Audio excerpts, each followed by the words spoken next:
Hello friends, welcome back to the funny video guys and my YouTube channel guys. Today friend, we are going to talk about guys Infinix phone guys talkback setting guys, and today video title is guys how can we solve guys this talkback problem in our Infinix phone device. Friends, you have guys your talkback problem in your Infinix phone device. So how can we solve Infinix phone guys talkback problem?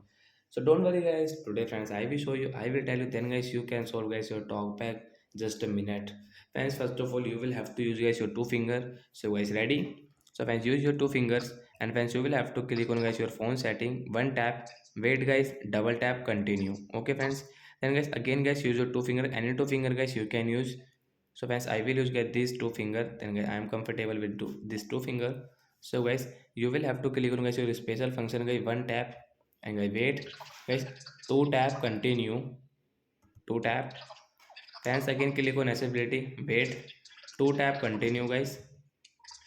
Talkback guys, one tap, and guys double tap to फिर फिर then guys again guys you can see use talkback guys, tap here, double tap guys. Friends, you can see your talkback, tap here, then get double tap. Friends, come back. Friends, your talkback will solve. Friends, you can see guys we can operate our phone guys without this talkback problem. So like that guys we can solve talkback problem in our Infinix phone device. So bye bye guys. Thanks for watching the video guys.